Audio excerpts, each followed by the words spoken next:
পথ দেখে পথ দেখায় এই স্লোগানকে সামনে রেখে বস্তুনিষ্ঠ সংবাদ উপস্থাপনা করে আসছে voice of democracy VOD Bangla. VOD বাংলার জনপ্রিয় অনুষ্ঠান ভিওডির রাজকথন। আমরা এখানে কথা বলি সমসাময়িক রাজনীতি, অর্থনীতি এবং সকল বিষয় নিয়ে। শুধুমাত্র সমাজের ক্ষমতাসীন বা বৃত্তবান নয়, সকল শ্রেণী পেশা ও মতাদর্শের মানুষেরই কথা তুলে ধরি আমরা। ভিওডি বাংলার এই নিয়মিত আয়োজনে আজকে আমাদের সাথে অতিথি হিসেবে উপস্থিত আছে বাংলাদেশ ছাত্র অধিকার পরিষদের সভাপতি বিন ইয়ামিন মোল্লা। আমরা তার সাথে কথা বলবো সমসাময়িক বেশ কিছু বিষয় নিয়ে। আমরা জানি আপনি দীর্ঘদিন ধরে ছাত্র রাজনীতির সাথে যুক্ত ছিলেন, কয়েকবার আপনি জেলেও গিয়েছেন। এই যে দীর্ঘ রাজনীতির চড়াই উতরাই পার করেছেন, এই রাজনৈতিক জীবনের গল্পটা আমরা একটু শুনতে চাই। 2018 সালের সেই কোটা সংস্কার আন্দোলনের ভিতর দিয়ে আমার আসলে স্টুডেন্ট অ্যাক্টিভিজমে প্রবেশ করা, তখন নিজের মনের ভিতরে যে জিনিসটা কাজ করতো যে ঢাকা বিশ্ববিদ্যালয়ে পড়াশোনা করি, বিভিন্ন জায়গায় গেলে মানুষ একটা অন্যরকম সম্মান করতো এবং মানে লিডিং প্লেসটা দিত যে হ্যাঁ এখানে আসছো ভাই, এই বিষয়ে তাহলে তুমি একটু কথা বলো, ভাই এই সমস্যা হয়েছে একটু সমাধান করতে হবে, একটু পরামর্শ দেন বা একটু সহযোগিতা করেন। বা আত্মীয় স্বজনের বাসায় গেলে মাছের মাথা বা মুরগির রানটা খাইতে দিত যে বাবা খাও, হ্যাঁ ভবিষ্যতে ভালো করে পড়াশোনা করবা, ভালো কিছু করবা। তো তখন মনে হতো যে এটা আসলে কেন, যে আমাদের ঢাকা বিশ্ববিদ্যালয়ের যে অতীতে জনস্বার্থে গণমানুষের অধিকার আদায়ে, শিক্ষার্থীদের অধিকার আদায়ে যে আন্দোলনগুলো হয়েছে এখান থেকেই হয়েছে। সে কারণেই আমরা ন্যাচারালি একটা লিডারশিপের জায়গায় একটা সম্মান পাই। আমার মনের ভিতরে তখন মনে হলো যে আমি তো কিছু করি নাই, তাহলে আমি কেন পাও সম্মানটা পাবো, যদি কখনো সুযোগ পাই আমিও দেশের জন্য কিছু করব। তখন মনে হলো যে আমার একটা আন্দোলন করব, যে আন্দোলনের ফলাফলটা নিরেট সাধারণ শিক্ষার্থী বা সাধারণ মানুষের জন্য হবে। তো খুঁজতে খুঁজতে কোটা সংস্কার আন্দোলনটা পাইলাম, এটাতে জয়েন করলাম।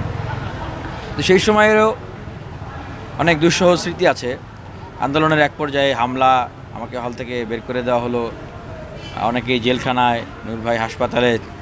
তখন আন্দোলনটাকে ক্যারি অন করেছি আমি, আতাউল্লাহ ভাই সহ আরও যারা ছিলেন তাদেরকে সাথে নিয়ে। আমি তখন ইন্টারন্যাশনাল রিলেশন মেনটেন করতাম, বিভিন্ন অ্যাম্বাসি, বিভিন্ন আন্তর্জাতিক সংস্থা, বিভিন্ন সংবাদ মাধ্যম, বিভিন্ন কমিউনিটি, তাদের সাথে আবার দিনের বেলা এসে সংবাদ সম্মেলন, প্রোগ্রাম, কর্মসূচি করা।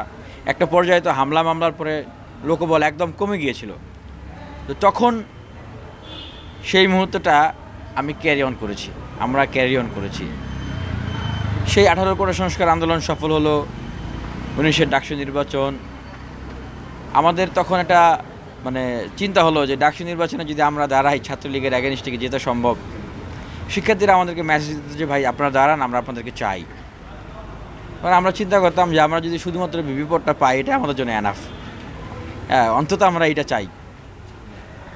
তো রেজাল্ট যখন দিল, শিক্ষার্থীদের সমর্থনে তখন সরকার একরকম ভরকে গেল। অনেক চেষ্টা করেও কিছু পথ তারা বাধ্য হয়ে দিতেই হয়েছে। এরপরে আমাদের সেই আন্দোলন কেন্দ্রিক জায়গা থেকে রাজনৈতিক দল করার পরিকল্পনা, আমি সেটা মনে করি যে এখনও, যে এই ডাকসু ভবনের ভিতরে বসে আছি, নূর ভাই আসলেন, বললেন আমি তো ডাকসুর ভিপি, রাজনীতি করবো, আপনারা কী করবেন? কোটা বাতিল করে দিছে, আপনারা চাকরির জন্য আন্দোলন করেছিলেন, তাহলে এখন চাকরি করতে যান, পড়াশোনা করতে যান, আদারওয়াইজ কী করবেন? আমরা মানবাধিকার সংগঠন করতে পারি বা রাজনীতিও করতে পারি। তখন আমি বললাম যে ভাই, সবাই আমাদেরকে যেভাবে অ্যাপ্রিসিয়েট করতেছে এবং বলতেছে যে এখন একটা ভ্যাকিউম, বিএনপি, জামাত বা বিরোধী রাজনৈতিক দল কেউ কথা বলতে পারতেছে না, আমরা কথা বলতে পারতেছি, এবং বলতেছেন যে আমরা যদি এই প্ল্যাটফর্মটাকে শেষ না করি, এটাকে কন্টিনিউ করি, মানুষের জন্য কাজ করি, রাজনীতি করি, তাহলে এটা আমাদের জন্য করা উচিত। আর 56 বছর পরে আমরা একটা সুযোগ পেয়েছি, পেশি শক্তি, কালো টাকার রাজনীতির বাইরে, সিন্ডিকেটের বাইরে একটা রাজনীতি প্রতিষ্ঠা করা, এই সুযোগটা কাজে লাগানো উচিত। তখন অনেকে বলে উঠলো যে বৃদ্ধ বাবা মা অপেক্ষা করছে, বোনের বিয়ে দিতে হবে, নিজেরা ঘর সংসার করবো, এখন আবার যদি রাজনীতিতে ঢুকি আওয়ামী লীগের সময়, তাহলে জীবন তো মানে স্বেচ্ছায় নিজের জীবনকে একটা অনিশ্চয়তার দিকে ঠেলে দেওয়া। তখন আমি বললাম ভাই দেখেন, মুক্তিযুদ্ধের সময় আমাদের যারা যুদ্ধ করতে গেছেন কেউ কিন্তু এটা নিশ্চয়তায় নিয়ে যায় নাই, সেখান থেকে ব্যাক করবে, ভালো কিছু করবে। সবাই দেশের জন্য লাইফ স্যাক্রিফাইস করছে, উই ক্যান ডু দ্যাট, আমরা সেটা করতে পারি। তখন সবাই অ্যাপ্রিসিয়েট করলো এবং আমরা একটা কমিটমেন্ট করলাম। সেই থেকেই কিন্তু আমাদের এই বিপ্লবী ধাঁচের এই রাজনীতিক অধিকার আদায়ের আন্দোলন, রাজনৈতিক কর্মকাণ্ড। এরপরে দেখেছেন যে আমি মোদি বিরোধী আন্দোলনের সময় 6 মাস জেল কেটেছি, বের হয়েছি, ছাত্র অধিকার পরিষদের কেন্দ্রীয় সভাপতি হিসেবে নির্বাচিত হয়েছি। আবার জাতীয় নির্বাচনের আগে ফ্যাসিবাদ বিরোধী ছাত্র ঐক্যের আহ্বান জানিয়ে আমি গ্রেপ্তার হয়েছি, 7 মাস সলিটারি কনফাইনমেন্টে ছিলাম। আবার বের হয়ে এসে, যেদিন বের হয়ে এসেছি সেদিনই কিন্তু আবার মিছিল করেছি, কর্মসূচি করেছি, বক্তব্য দিয়েছি, মার খেয়েছি এই ঢাকা বিশ্ববিদ্যালয়ে এই যে আমাদের প্রতিষ্ঠাবার্ষিকীতে আবরার ফাহাদ স্মরণ সভায় মার খেয়েছি। ঢাকা বিশ্ববিদ্যালয়ের এমন কোনো জায়গা নাই যেখানে আমাদের পদচারণা হয় নাই, যেখানে আমাদের হামলা মামলা মারামারি ছাত্রলীগের সাথে এদের কোনো ঘটনা ঘটেনি। তা আমরা যে কমিটমেন্টটা শিক্ষার্থীদেরকে সে দিয়েছিলাম যে আমরা we want to do better something, ছাত্রদের জন্য ভালো কিছু করতে চাই, দলীয় দাসত্ব লেজুর মুক্ত ক্যাম্পাস বিনির্মাণ করতে চাই। কারণ ক্ষমতার দাপট ক্ষমতার প্রভাব সবাই রাখতে চায় ক্যাম্পাসে, যারা ক্ষমতায় থাকে বা আসতে চায়। কারণ তারা মনে করে যে ক্যাম্পাসগুলোকে নিয়ন্ত্রণে রাখতে না পারলে তারা ক্ষমতা থেকে তারা নিশ্চিন্তে ঘুমাতে পারে না। আমরা ক্যাম্পাসগুলোতে সেটা থেকে মুক্ত করতে চাই। ভেড়ার পালের মতো মিটিং মিছিল হবে না, সেরকম ক্যাম্পাস বিনির্মাণ করতে চাই।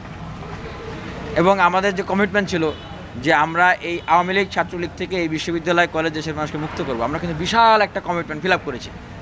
আমাদের আরেকটা যে কমিটমেন্ট, এই যে একটা দলীয় প্রভাব মুক্ত, পেশিশক্তি কালো টাকার রাজনীতি মুক্ত শিক্ষার্থী বান্ধব ক্যাম্পাস বলতে আমরা সেটার জন্য কাজ করতেছি। দেখেন, এই একবিংশ শতাব্দীতে ইন্ডাস্ট্রিয়াল রেভলিউশনের সময় ঢাকা বিশ্ববিদ্যালয় বিভিন্ন বিশ্ববিদ্যালয় থেকে যারা পড়াশোনা করেন তারা তো মেধাবী, বাংলাদেশের এই সন্তানরা মেধাবী না, ইন্টারন্যাশনাল ফিল্ডে কিন্তু এরাই কিন্তু বিভিন্ন অস্কার সহ বিভিন্ন দেখবেন যে পুরস্কারের সময় তারা আগায়, কিন্তু বাইরের দেশে গিয়ে বাংলাদেশ থেকে কম। বাংলাদেশে আমরা তাদেরকে সেই ফ্যাসিলিটিটা দিতে পারি না, ফ্যাসিলিটেট করতে পারি না। সেজন্য মনে করি যে এই সময় একাডেমিয়া ইন্ডাস্ট্রিয়াল রিলেশনশিপ তৈরি করা দরকার, গবেষণা বিশ্ববিদ্যালয় করা দরকার। বাংলাদেশের বিভিন্ন বড় বড় প্রতিষ্ঠান আছে, সরকারি জায়গা আছে, সেখানে তারা বলে যে তারা নাকি দক্ষ লোক পায় না। তাহলে আমরা সেই জায়গার চাহিদা অনুযায়ী যদি আমাদের শিক্ষার্থীদেরকে পড়াই, সিলেবাস দেই, ট্রেনিং দেই, বিশ্বের আন্তর্জাতিক বড় বড় প্রতিষ্ঠানের চাহিদা অনুযায়ী যদি ট্রেনিং দেই, প্রশিক্ষণ দেই, তাহলেই তো আমরা সেই একাডেমিয়া ইন্ডাস্ট্রিয়াল তৈরি করতে পারলাম। আর আমাদের এই বিশ্ববিদ্যালয় কলেজগুলোর ছাত্রছাত্রীরাই তো আসলে বিভিন্ন বিশ্ববিদ্যালয় কলেজে গিয়ে সেখানকার টিচার হচ্ছে, সেই জায়গাগুলোতে গিয়ে বড় বড় প্রতিষ্ঠানের প্রধান হচ্ছে। তাহলে এইখান থেকে কেন নয়? আর যে জিনিসটা আমরা দেখেছি যে নিম্নবিত্ত পরিবারের বেশিরভাগ সন্তানরাই কিন্তু এই বিশ্ববিদ্যালয় কলেজে পড়াশোনা করতে আসে, ডিম বেচে, মুরগি বেচে, গায়ে খেটে, ধান চাল বিক্রি করে বাচ্চা কাচ্চাদের পড়াশোনা করায়। আমরা বড় হয়ে আসতেছি, পড়াশোনা করতেছি। এই যে অর্থনৈতিক সংকট, তিনবেলা ঠিকমতো খেতে পাচ্ছে না, হলে থাকার জায়গার সমস্যা, টিউশনি করতে হচ্ছে, পার্ট টাইম জব করতে হচ্ছে, এরকমও তো দেখেছেন যে অনেক বিশ্ববিদ্যালয়ের ছাত্ররা রিক্সা পর্যন্ত চালায়। তাহলে তাদেরকে যদি আমরা ফ্যাসিলিটেট করতে পারি, হাজার হাজার লক্ষ লক্ষ কোটি কোটি টাকা, লক্ষ কোটি টাকা দুর্নীতি করে বাইরে নিয়ে যাচ্ছে, পাচার করে নিয়ে যাচ্ছে, এটা যদি বন্ধ করতে পারি আমরা করে, সেই টাকার কিছু অংশ যদি আমরা এই মেধাবী শিক্ষার্থীদেরকে দিয়ে তাদেরকে ফুল টাইম তারা যেন পড়াশোনার ভিতরে থাকতে পারে, তাদের ক্যারিয়ার ডেভেলপমেন্টের সেই স্কিল ডেভেলপমেন্টে থাকতে পারে, সেটা যদি করতে পারি, বাংলাদেশ ইনশাল্লাহ আমাদেরকে কে রোখে, বাংলাদেশকে কে থামায়? এটা তো সম্ভব না। আমরা সেরকম একটা কমিটমেন্ট নিয়েই কাজ করতেছি। এখনও এই যে 24-এর গণ অভ্যুত্থান, এই গণ অভ্যুত্থানে আমরা ঐতিহাসিক দায়বদ্ধতা থেকেই অংশগ্রহণ করেছিলাম। অনেকেই মাস্টার মাইন্ড, অনেকেই ক্রেডিট বাজির কথা বলে, এই করছি সেই করছি, এই হয়েছে সেই হয়েছে, 1 দফার ঘোষক, 8 দফার ঘোষক, 9 দফার ঘোষক। দেখেন, আন্দোলনের সময় আসলে কী হয়েছিল এটা সবাই জানে, আবার অনেক কিছু আছে যা এখনও কেউই জানে না। আমি আপনাদেরকে বলবো যে বৈষম্য বিরোধী যে কেন্দ্রীয় কমিটি, সে বিভিন্ন কমিটি হয়েছে, আপনারা কমিটিগুলো স্ট্যাটিস্টিক্স করেন, দেখেন ছাত্র অধিকার পরিষদের পদধারী নেতারা কত অংশ রয়েছে। ঠিক সেই সময় ছাত্রদলের ভাইয়েরা কিন্তু ক্যাম্পাসে মুভমেন্ট করতে পারতেন না, ছাত্র শিবিরের ভাইয়েরা তো অপ্রকাশ্যে ছিলেন। তাহলে আন্দোলনটা কারা করলো? সেই যে 18 সাল থেকে ছাত্র অধিকার পরিষদের যাত্রা, যে ভোকাল, যাদেরকে আমরা এই ছাত্র অধিকার পরিষদ থেকে তৈরি করেছি, তারাই কিন্তু ভোকাল ছিলেন। আবার তার মানে এইটা না যে অন্য অন্য ছাত্র সংগঠন, বাম ডান, ছাত্র শিবির, ছাত্রদল তারা কিছু করে নাই, তারা ছাড়া কখনোই এই আন্দোলন সম্ভব হতো না। এক একটা সংগঠন এক এক ধরনের ভূমিকা পালন করেছে, তবে ছাত্র অধিকার পরিষদ ফ্রন্ট লাইনের ভূমিকা পালন করেছে, ভোকালদের ভূমিকা পালন করেছে, সামনে সারিতে ছিল। ছাত্র অধিকার পরিষদের যদি জন্ম 18 সালে না হইতো, এই কোটা সংস্কার আন্দোলন হইতো না, এই 24-এর গণ অভ্যুত্থান হইতো না। কারণ ফ্রন্ট লাইনটা তৈরি না হলে পরের বেস লাইন, পরবর্তী লাইনগুলো কিন্তু আসলে হয় না। এটা বাস্তবতা, আমরা এগুলো বলি না, কারণ আমরা ঐতিহাসিক দায়বদ্ধতা থেকে ছাত্রদের জন্য, জনগণের জন্য করেছি। এগুলো নিয়ে এগুলো বলে আমরা কোনো কিছু চাইও না। আমরা যেটা সেই 5 আগস্টের পর থেকে বলে আসছি যে পৃথিবীর প্রত্যেকটা দেশে অভ্যুত্থানের পরে একটা জাতীয় ঐক্যের সরকার হয়, বিপ্লবী সরকার হয়। আমাদের দেশেও আমরা সেটা দাবি করেছিলাম, এখনও দাবি করি যে সবাই মিলে আমরা রাষ্ট্র ব্যবস্থাটা সংস্কার করব, বিশ্ববিদ্যালয় ক্যাম্পাসে সংস্কার করব, গুণগত পরিবর্তন হবে, তারপরে ইলেকশন হবে। কিন্তু এই সময় এসে আমরা অনেকেই আসলে অনেকটা হতাশ যে অনেকেই সংস্কারের কথা বলছেন, অনেকেই নির্বাচনের কথা বলছেন। আমাদের যে ইন্টারিম গভর্নমেন্ট, তারা একটা সরকার ব্যবস্থা নিয়েই সংস্কার করতে চাচ্ছেন, আবার পারতেছেন না, এখন নির্বাচনের আলাপ দিচ্ছেন। এই ব্যর্থতা, এই দায়বদ্ধতাগুলো আসলে কাদের দেখেন? এখনও শহীদদের তালিকা প্রণয়ন হয় নাই, তাদের পরিবারের পুনর্বাসন হয় নাই, আহতদের চিকিৎসা পুরোপুরি হয় নাই। যেই আওয়ামী লীগ আমাদেরকে গুলি করলো, আমাদেরকে লাঠি দিয়ে মারলো, আমাদেরকে পিটাইলো, আমাদেরকে জেল কাটাইলো, আমাকে এত অত্যাচার করলো, 6 মাস জেল কাটাইলো, বিশ্ববিদ্যালয়ের তো বললাম যে আনাচে কানাচে আমাদেরকে ধরে ধরে পিটাইছে, সেই ব্যথা এখনও আমার আছে। এখনও আমি নাম মনে রাখতে পারি না ভাই, আমার ফার্স্ট মেমোরি যেমন ড্যামেজ করে দিছে। তো তাদেরকে নিষিদ্ধ করলো না এখন পর্যন্ত, তাহলে কি হলো? আমরা এই জন্যই বলছিলাম যে যদি একটা জাতীয় ঐক্যের সরকার হইতো, জাতীয় ছাত্র কাউন্সিল হইতো, তাহলে আমরা সবাই মিলে এই কাজগুলো করতে পারতাম। কিন্তু কেমন যেন মনে হচ্ছে যে ক্ষমতা কেন্দ্রিক সকলের একটা অসম প্রতিযোগিতার জায়গা। সরকার এমন কিছু গ্রুপকে বলতেছে যে তাদেরকে যদি দল গঠনের সুযোগ না দেওয়া হয় তাহলে নাকি আওয়ামী লীগের মতো অন্য দলরা ব্যাক করবে। তাদেরকে বিভিন্ন জায়গায় কোলে করে নিয়ে পরিচয় করাই দিচ্ছে, আন্তর্জাতিক অঙ্গনে বিভিন্ন মিটিংয়ে বিভিন্ন জায়গায়, অথচ তাদের নিবন্ধনই নাই। আবার অন্য অন্য রাজনৈতিক দল তারা তাদের জায়গা থেকে সংস্কারের আলাপ যারা আগে দিতেন 31 দফা জাতীয় ঐক্য সরকার, এগুলো ভুলে গিয়ে এখন তারাও নির্বাচন চাচ্ছে। আমরা আসলে এই দোলাচলে পরে মনে হচ্ছে যে আমাদের যে এই যে 24-এর অভ্যুত্থান আমাদের হাতছাড়া হয়ে যাচ্ছে। এখন আওয়ামী লীগ বিভিন্ন জায়গায় মিছিল মিটিং করতেছে, 3 লক্ষ টাকা 100 জন। এখন দেখেন বাংলাদেশে অসংখ্য বেকার মানুষ আছে, অসংখ্য কিশোর গ্যাং আছে, অসংখ্য মাদকাসক্ত আছে, তারা রাস্তাঘাটে ঘুরে বেড়ায়। তো তাদের জায়গা থেকে আপনি যদি 5-10 মিনিটের জন্য 3000 টাকা দেন, তারা মিছিল করবে না এরকম কোনো বিষয় আছে? তারা মিছিল করবে। তো এই মিছিল কে ঠেকাবে? আপনি আওয়ামী লীগের সেই যে দোসররা, যে ব্যবসায়ীরা, বিকেএমইয়ের হাতেম আলী আর আহমেদ আকবর, সোবহান গং, শেখ হাসিনার ভ্যানিটি ব্যাগ, তাদের কয়জনকে গ্রেপ্তার করছেন? তাদের কতজনের পয়সা আপনি ক্রোক করছেন, জনগণের কাছে আইনা দিচ্ছেন? দেন নাই তো। হ্যাঁ, বরং আপনারা তাদেরকে পুনর্বাসনের জন্য কাজ করছেন। তারা এখন এই যে পয়সা দিয়ে দিয়ে আবার এই যে আওয়ামী লীগকে পুনরুজ্জীবন করতেছে। সারজিজ আলম, আক্তার হোসেন, আরিফুল ইসলাম আদিব সহ তারা জুলাই ফাউন্ডেশনের নাম করে এই বিকেএমইয়ের হাতেম আলীর কাছে গিয়ে 50 লক্ষ টাকা নিয়ে আসছে আহতদের সেবা করার জন্য। এই 50 লক্ষ টাকা কোন আহতদেরকে দিছে? এরকম তারা আরও সব দোসরদের কাছ থেকে, ব্যবসায়ীদের কাছ থেকে টাকা নিছে, ব্যক্তি প্রতিষ্ঠানের কাছ থেকে এই জুলাই অভ্যুত্থানে আহতদের জন্য। আহতরা কি বলছিল যে ভাই আমাদের জন্য এই শয়তানদের কাছ থেকে টাকা নিয়ে আসেন, রক্তকেকুদের কাছ থেকে টাকা নিয়ে আসেন? তারা তো বলে নাই। সরকারের কি টাকার অভাব যে এই চিকিৎসার জন্য, বাঁচার জন্য, যারা আমাদেরকে মারছে আমরা বাঁচার জন্য তাদের কাছে হাত মিলাবো? এই কাজগুলো করে এখন দেখেন দেশের অবস্থাটা কী করে ফেলছে। তারপরেও এখনও আহ্বান জানাচ্ছি যে এই আওয়ামী লীগকে যদি নিষিদ্ধ না করা হয়, আগামী নির্বাচনে তাদের অংশগ্রহণ করা যদি নিষিদ্ধ না করা হয়, হয়তো আমাদের মতো বিপ্লবীদের লাশ আবারও রাজপথে পড়ে থাকবে। আমরা তো আপোষ করতে পারবো না ভাই। উপদেষ্টারাও এখন কোনো কথা বলে না। কিছুদিন আগেও ছাত্র উপদেষ্টারা বিপ্লবী স্ট্যাটাস দিত, এখন তাদের স্ট্যাটাস বন্ধ হয়ে গেছে, অনেকেরই মুখ বন্ধ হয়ে গেছে, কথা বলে না। আসিফ নজরুল স্যার বললেন তিনি নাকি মন্ত্রিপরিষদে উপস্থাপন করছেন, অনেক মন্ত্রীরা নাকি নারাজ আওয়ামী লীগকে নিষিদ্ধ করার বিষয়ে তাদের কোনো বক্তব্য নাই, কথা নাই। তাহলে আপনি কেন বলতেছেন না? কারা কথা বলে না? তাদের মুখোশটা আমরা টাইনা খুলে জনগণকে দেখাইতাম যে এই বাটপার চিটাররা এখানে বসছে, তাদেরকে উপদেষ্টার চেয়ার থেকে টাইনা নামায় নিয়ে আসতাম, এই আবার এই ঢাকা বিশ্ববিদ্যালয়ের লাইব্রেরির সামনে ঝুলাইতাম তাদেরকে। আপনি কেন বলতেছেন না? এটা তো আপনাদের দায়, সকলের দায়। আপনারা একদিকে আওয়ামী লীগকে পুনর্বাসনের কাজ করতেছেন প্রকারান্তে, আওয়ামী লীগকে নিষিদ্ধ করতেছেন না। মাননীয় প্রধান উপদেষ্টা বলতেছেন যে আগামী নির্বাচনে আওয়ামী লীগ নির্বাচনে অংশগ্রহণ করতে পারবে কিনা আওয়ামী লীগের বিষয়। তাহলে আমরা কেন জীবন দিলাম ভাই? আমরা কেন রক্ত দিলাম? যদি এখনও সেই সিদ্ধান্ত দিল্লি নেয়, সেটা যদি দিল্লির পলিসি হয়, আমাদের তাহলে যারা শহীদ হয়েছে, আহত হয়েছে, তাদের রক্তের সাথে বেইমানি হচ্ছে না? তারা কি চায় আওয়ামী লীগ ফিরে আসুক? আমি তো চাই না আওয়ামী লীগ ফিরে আসুক, কারণ আমি জানি আওয়ামী লীগ কতটা নৃশংস, কতটা ভয়ঙ্কর, কতটা নির্দয়।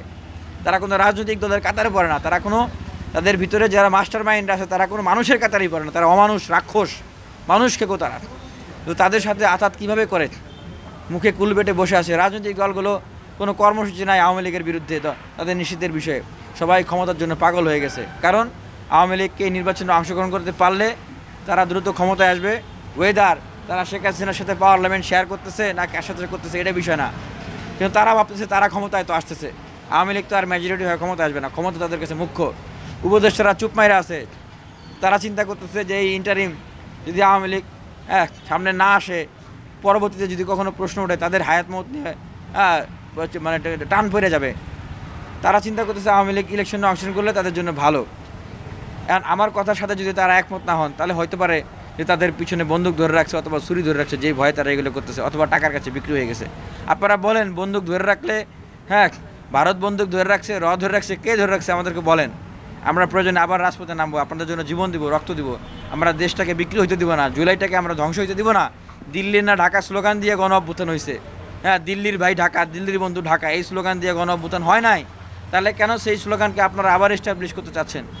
বাংলাদেশকে টিকিয়ে রাখতে হলে, সার্বভৌমত্ব স্বাধীনতাকে টিকিয়ে রাখতে হলে, জুলাই অভ্যুত্থানকে টিকিয়ে রাখতে হলে দিল্লির না ঢাকা স্লোগানকে জারি রাখতে হবে। তাহলে আওয়ামী লীগকে বাংলাদেশে পুনরুত্থান করার কোনো সুযোগ নাই ভাই। আমরা জানি বিভিন্ন ক্যাম্পাসে ছাত্র সংসদ নির্বাচনের জন্য ভিসি বরাবর স্মারকলিপি এবং সংবাদ সম্মেলন করে আসছে শিক্ষার্থীরা। সেই ক্ষেত্রে ঢাকা বিশ্ববিদ্যালয় এমনটি করেছে এবং এই বিষয়ে আসলে ছাত্র সংসদ নির্বাচন বিষয়ে গণ অধিকার পরিষদ বা ছাত্র অধিকার পরিষদের মতামত কী থাকবে একটু জানি ভাই। আপনি যে বললেন যে ডাকসু নির্বাচনের যে বিষয়, আমরা মনে করি যে জাতীয় নির্বাচনের আগে ছাত্র সংসদ নির্বাচন দরকার। কারণ আমরা যে কমিটমেন্ট দিয়েছিলাম 18 সালে কোটা সংস্কার, 24 সালের কোটা সংস্কার, এখন রাষ্ট্র সংস্কার। রাষ্ট্র সংস্কার কীভাবে হবে ভাই, যদি বিশ্ববিদ্যালয় কলেজ ক্যাম্পাসগুলো যদি সংস্কার না হয়? আমরা যে দলীয় প্রভাবমুক্ত রাজনীতির কথা বলেছি, আমরা যে শিক্ষার্থী বান্ধব রাজনীতির কথা বলেছি, স্টুডেন্ট অ্যাক্টিভিজমের কথা বলেছি, এগুলো কারা করবে? যদি বিশ্ববিদ্যালয়ে এখন নির্বাচিত ছাত্রদের প্রতিনিধি না থাকে, আমরা দেখতেছি একটা গোষ্ঠী তারা ডাকসু নির্বাচনকে বানচাল করার জন্য কাজ করতেছে। তারা বলতেছে যে এটা নাই, সেটা নাই, এই করতে হবে, সেই করতে হবে, পিছানো হবে, সময় লাগবে। এগুলো করে করে জাতীয় নির্বাচনের পরে ঠেলে দিতে চাচ্ছে। আমরা তাদের উদ্দেশ্য বুঝি, কারণ যারা ক্ষমতায় থাকে বা আসবে বলে মনে করে, তারা চায় না যে বিশ্ববিদ্যালয় ক্যাম্পাসগুলোতে কোনো শক্তিশালী বলিষ্ঠ কণ্ঠস্বর থাকুক, হ্যাঁ, ছাত্রদের জনপ্রিয় কোনো ব্যক্তি বিশ্ববিদ্যালয় ক্যাম্পাসে থাকুক। থাকলে তাদের জন্য চ্যালেঞ্জ হয়ে দাঁড়ায়। তাই তারা আসলে ডাকসু চায় না, কারণ তাদের ক্যান্ডিডেটরা এখন জনপ্রিয় না বিশ্ববিদ্যালয় ক্যাম্পাসে। আর তারা নির্বাচনের পরে চায় ডাকসু। নির্বাচনের পরে গেলে তখন তারা মনে করে কিসের ডাকসু, কিসের কি, তখন তারা শিখ আওয়ামী লীগ ছাত্রলীগ স্টাইলে ক্যাম্পাসগুলোতে দখলদারিত্ব করবে। এখন যেভাবে তারা বিভিন্ন পাড়ায়, মহল্লায়, হাটে ঘাটে, আপনার বাজারে গঞ্জে, অফিসে, আদালতে চাঁদাবাজি করতেছে, দখলদারি করতেছে, তখন এই বিশ্ববিদ্যালয় কলেজে ঠিক আগের মতো সেভাবে করে দখলদারিত্ব করবে। এই জন্য তারা আসলে এখন ডাকসু চায় না। ইনিয়ে বিনিয়ে ডাকসুকে বানচাল করার জন্য তারা এই কথাগুলো বলতেছে। আমরা শিক্ষার্থীদের প্রতি বদ্ধপরিকর, দেশের মানুষের প্রতি বদ্ধপরিকর। আমরা সেই কমিটমেন্টের জায়গা থেকে আওয়ামী লীগ জাতীয় নির্বাচনের আগে জেলে ঢুকাইয়ে অফার দিছিল যে আসো নির্বাচনে। আমার বাবাকে ডিবির হারুনকে দিয়ে অফার দেওয়া হয়েছে, দলকে দেওয়া হয়েছে 5 কোটি টাকা 10টা আসন, পার্সোনালি আমাকে দিচ্ছে, এমপি বানিয়ে দেবে 25 কোটি গ্রামে 1 আসনের। আমরা আসি নাই ভাই, আমি নিজে আসি নাই। বলছে আমরা যদি এখন শেখ হাসিনার সাথে হাত মিলাই তাহলে বাংলাদেশে গণ অভ্যুত্থান হবে না। এখনও মনে করি যে আমরা যদি চুপ হয়ে যাই, আমরা যদি ক্ষমতার লোভে, এমপি হওয়ার লোভে আমরা যদি বিলীন হয়ে যাই, তাহলে বাংলাদেশে গণ অভ্যুত্থান হয়েছে কিন্তু বিপ্লব হবে না, সংস্কার আর হবে না। হ্যাঁ, তাই মনে করি যে এই শিক্ষার্থীদের যে সংস্কার, দেশের মানুষের সংস্কারের দাবি নিয়ে আমাদেরকে সজাগ থাকতে হবে। কারণ আমরা সত্যিকার অর্থে ক্ষমতার কাছে বিক্রি হওয়ার জন্য আমাদের জন্ম হয় নাই। আমরা একটু জাতীয় ইস্যুতে আসি। আমরা দেখেছি যে 5 আগস্টের পর একটি অন্তর্বর্তীকালীন সরকার আমাদের দেশ পরিচালনা করছে এবং তারা দীর্ঘ 8 থেকে 9 মাস সময় ধরে আসলে সংস্কার কার্যক্রম পরিচালনা করছেন। এই যে 8 থেকে 9 মাসের মধ্যে সংস্কার কতটুকু লক্ষ্য করছেন বা কতটুকু সংস্কার হয়েছে বলে আপনার মনে হয়? দেখেন, ওনারা সংস্কারের টাইমলাইন দিলেন, প্রস্তাবনা পেলাম, কিছু সংস্কার প্রকাশ করা হচ্ছে, বিভিন্ন দলের সংস্কার দেখতেছি, কিন্তু সংস্কারটা বাস্তবায়ন হবে কিভাবে? আপনি হাজার হাজার লক্ষ লক্ষ সংস্কার করেন, এটা তো বাস্তবায়ন করতে হবে। এটা বাস্তবায়ন আপনি কীভাবে করবেন? জনগণের ম্যান্ডেট লাগবে না? এই জন্যই বলছিলাম যে অভ্যুত্থানে অংশগ্রহণকারী শক্তিগুলোকে নিয়ে একটা জাতীয় সরকার করেন, করে সকলের মতামতের ভিত্তিতে সংস্কার করেন, যতটুকু হয় ততটুকুই করেন, করে গণভোট করেন, গণভোট করে আপনারা সরকারেরও ম্যান্ডেট নেন, সংস্কারেরও ম্যান্ডেট নেন। সেই ম্যান্ডেট নেওয়া নির্বাচিত সরকার আপনারা সেই নির্বাচিত প্রক্রিয়া অনুযায়ী একটা নির্বাচন দেন। তা না করে আপনারা সংস্কারের আলাপ আলোচনা দিচ্ছেন, প্রক্রিয়া দিচ্ছেন, এই করতে হবে, সেই করতে হবে, এগুলো কে বাস্তবায়ন করবে? আপনারা ইলেকশনের আলাপ দিচ্ছেন, ইলেকশন দিবেন, ইলেকশন কীভাবে দিবেন? এই সরকারের ইলেকশন দেওয়ার কোনো ম্যান্ডেট আছে? এটা কি নির্বাচিত সরকার? তারা কিভাবে ইলেকশন দিবে? আবার এই সরকারের থেকে দল বানাইয়া এখান থেকে পদত্যাগ করে সে দলের নেতা অনেকেই এই সরকারের অংশীজন রাষ্ট্র চালাচ্ছেন। তাহলে তারা যদি আবার নির্বাচনে অংশগ্রহণ করে, দল গঠনের সময় তারা নিজেরা তাদেরকে সহযোগিতা করলো, সরকারি পৃষ্ঠপোষকতা করা হলো, আবার নির্বাচনের সময় সরকারি পৃষ্ঠপোষণা করা হবে না, তার কোনো গ্যারান্টি আছে? এখন গালাগালি করতেছে এক দল আরেক দলকে যে বিএনপি বলে মাঠ প্রশাসন দখল করে রাখছে। আর বিএনপি যদি মাঠ প্রশাসন দখল করে রাখে তো 7 মাস আপনি কি সেখানে ঘোড়ার ঘাস কাটছেন?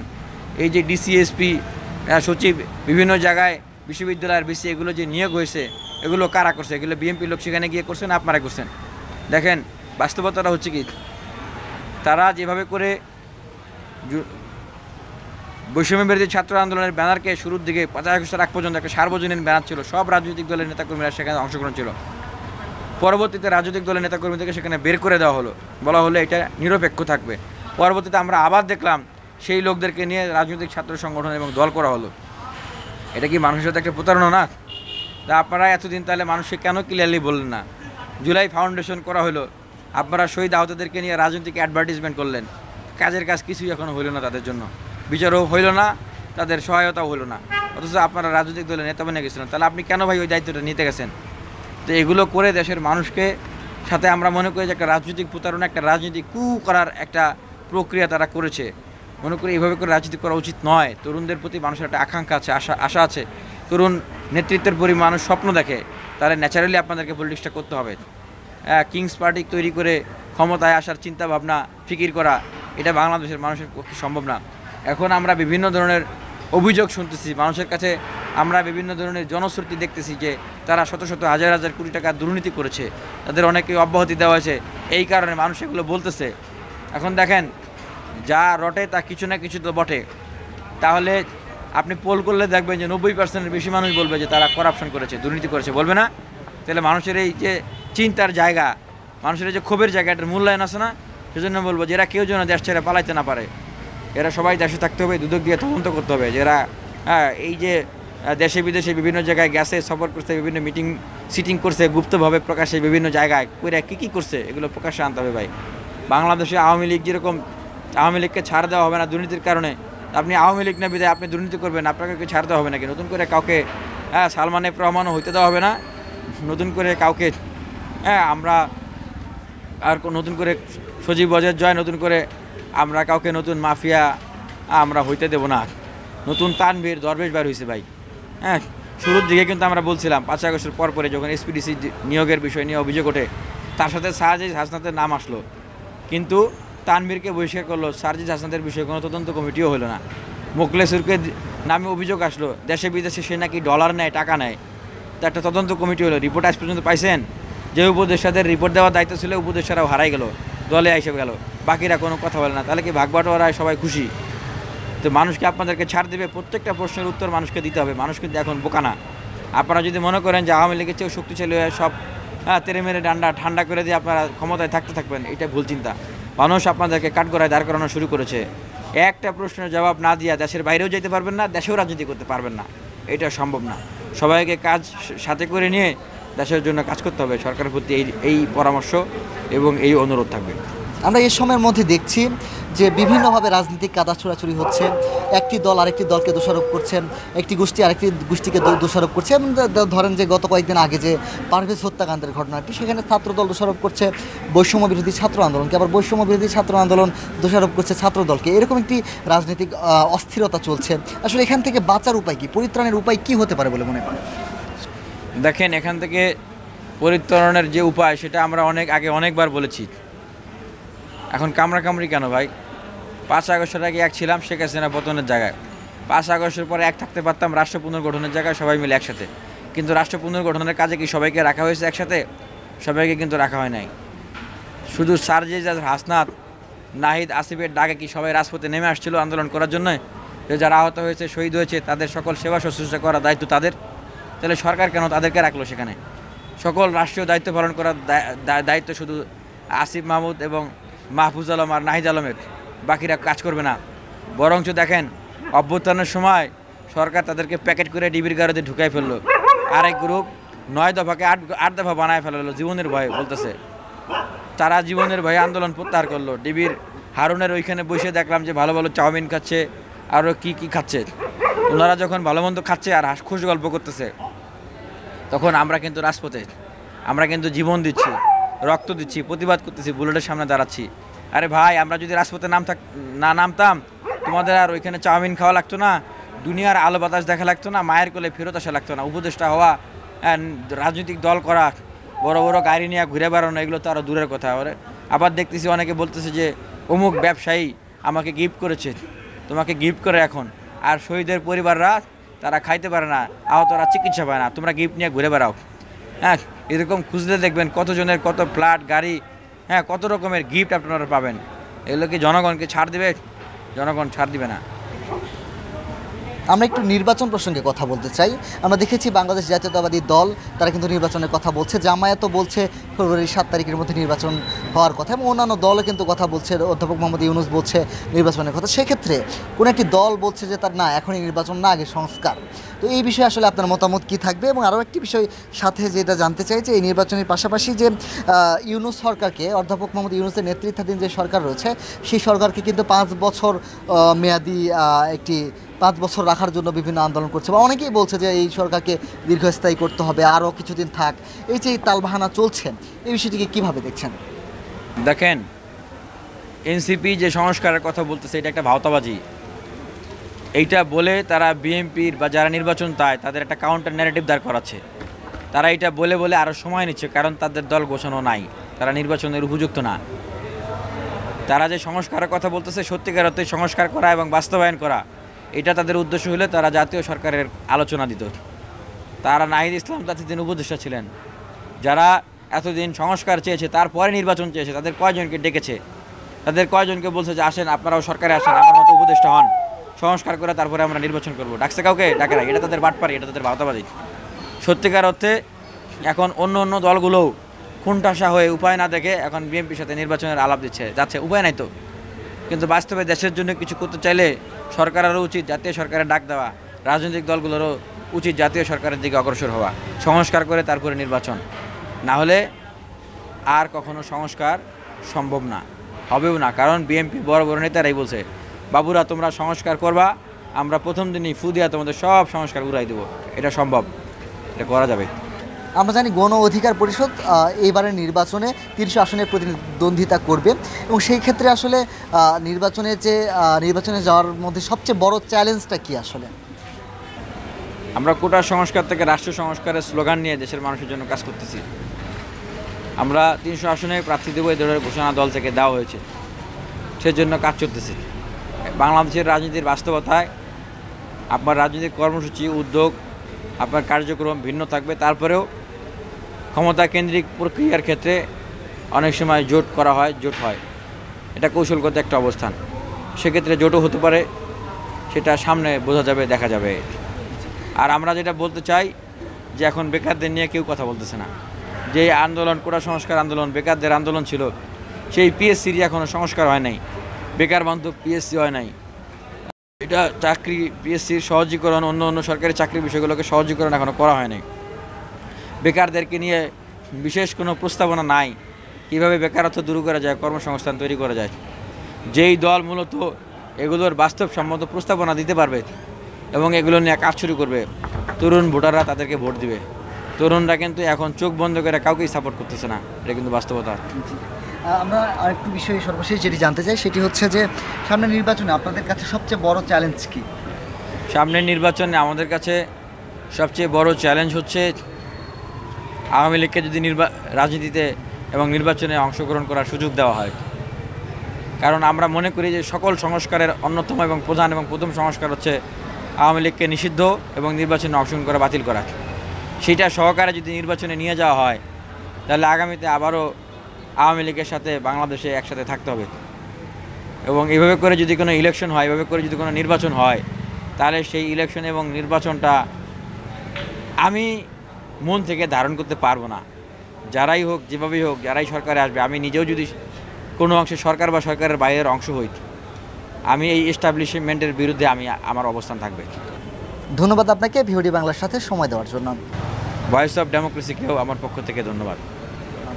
দর্শক, আপনাদেরকেও ধন্যবাদ জানাচ্ছি ভিওডি বাংলার নিয়মিত আয়োজন ভিওডির রাজকথনের সাথে থাকার জন্য। দেখা হবে পরবর্তী অন্য আরও একটি পর্বতে। ততক্ষণ পর্যন্ত ভালো থাকবেন, সুস্থ থাকবেন।